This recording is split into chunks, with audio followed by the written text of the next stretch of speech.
En tant que des organisateurs principaux de cette marche, quel message vous comptez faire passer aux Américains? Le message que nous voulons faire passer aux Américains est qu'aujourd'hui, quand on s'inspire du discours d'Obama au Ghana, qui a dit que l'Afrique aujourd'hui n'a pas besoin de dictateurs, l'Afrique a besoin d'institutions fortes. Ce que nous faisons en Côte d'Ivoire aujourd'hui, les élections en Côte d'Ivoire ont consacré le processus démocratique en Côte d'Ivoire. Nous voulons dire aux Américains que nous, Ivoiriens, nous sommes prêts pour la démocratie, malgré l'opposition du dictateur Gbagbo.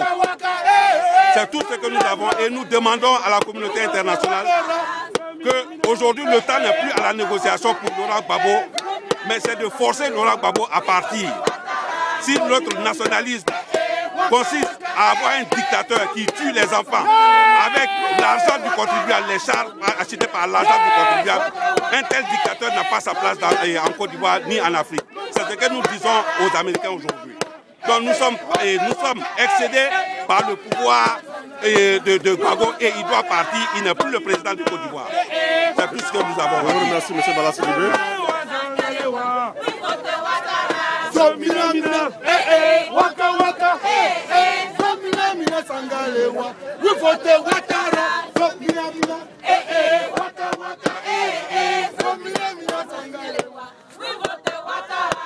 Ok, on est ici pour une cause. Nous sommes ici à la Maison Blanche.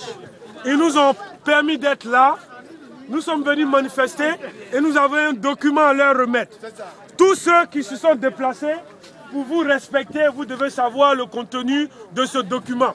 Par votre respect, pour votre militantisme, support pour la démocratie et pour la vérité en Côte d'Ivoire, nous avons besoin, par honnêteté, de lire ce document. Donc le grand frère Bala est prêt pour vous lire ce document en 2 minutes, puisque nous finissons dans 15 minutes pour déposer à la Maison Blanche au président Obama pour qu'il accentue les sanctions et qu'il accentue la décision pour enlever Gbagbo. Merci. Bravo! Ok, à votre attention. Ok, la lettre est en anglais, évidemment. Viens ici, viens ici. Viens ici. Président, viens au milieu. Je demande votre Je demande votre patience et prêtez l'attention. Fais face à la Maison Blanche. Caméraman. Silence, s'il vous plaît. Le soleil ne nous arrête pas. Ado! Ado! Président! Ado! Président! Ado! Président! Voilà. C'est la lettre là qui va faire le président. Écoutez. Donc, la marche est Solidarity March of the African Diaspora in support of the democratically elected President of Côte d'Ivoire, President Alassane Ouattara. Yes. Open letter to President Barack Obama, President of the United States of America. Yeah! Object, call for action in Côte d'Ivoire.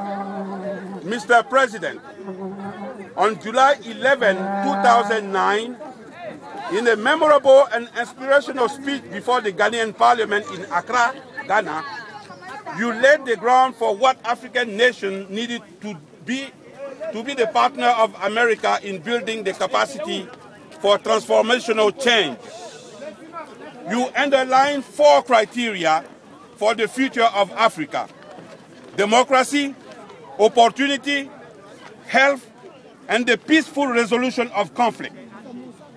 Throughout the continent, young Africans listened carefully and took note. Right across the western border of Ghana, young men and women of Côte d'Ivoire heard your call with a touch of jealousy in their heart for not having their country included in your itinerary for your first official visit on the African continent. We Ivorians were fully aware of the challenge before us. We had to get started on the road to building a democratic system of representative government under the most difficult circumstances. Emerging from an internal conflict that had left our country divided, we were still trying to organize the first free election in a decade.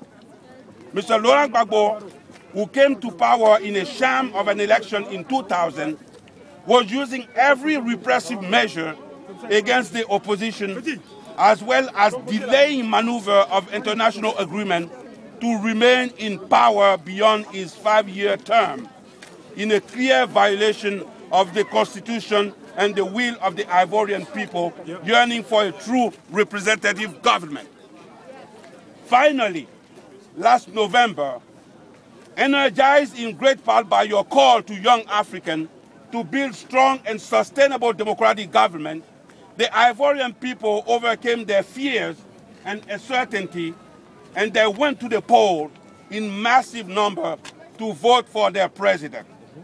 When the votes were counted by the Independent Election Commission, as required by the election bylaw, the result came as follows.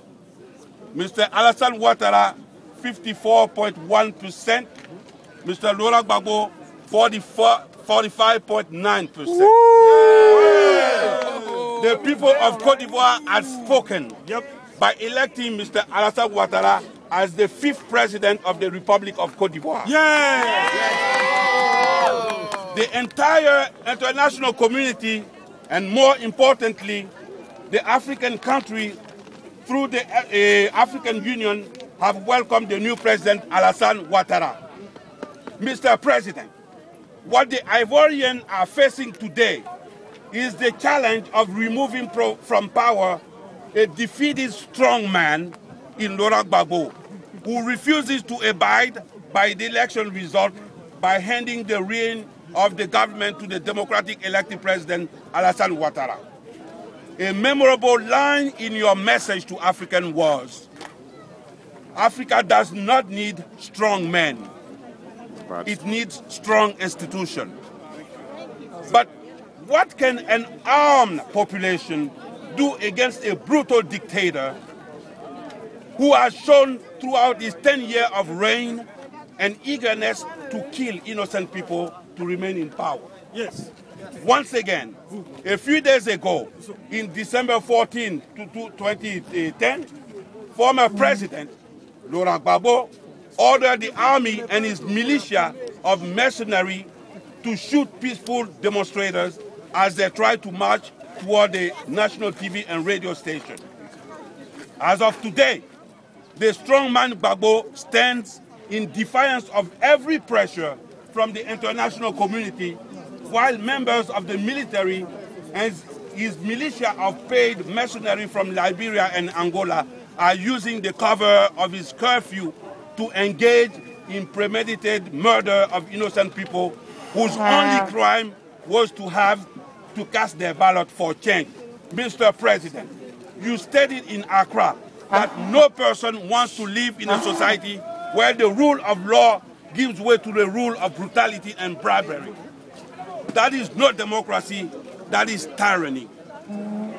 Dictators like Laurent Gbagbo have learned that they can commit murder and all kinds of violation of human rights with impunity. Please, Mr. President, fulfill your pledge that America will stand with those who initiate positive change. The Ivorian people are demanding the help of the United States to end the tyranny of Laurent Gbagbo.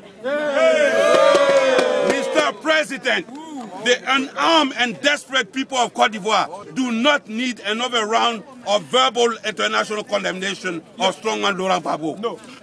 They want action from the U.S. government to help the Ivorian people remove Laurent Gbagbo from power by force. This call for action is for humanitarian reason, because Laurent Gbagbo's killing machine is engaged in a killing spree of innocent people in retaliation of his electoral defeat. Mr. President, we, the member of the African diaspora, stand united in support of the Ivorian people and their democratic elected president, Alassane Ouattara. We demand decisive action from the United States to help the Ivorian people put an end to the tyranny of Laurent Gbagbo in Côte d'Ivoire for the Action Group of Democracy in Côte d'Ivoire. Thank you.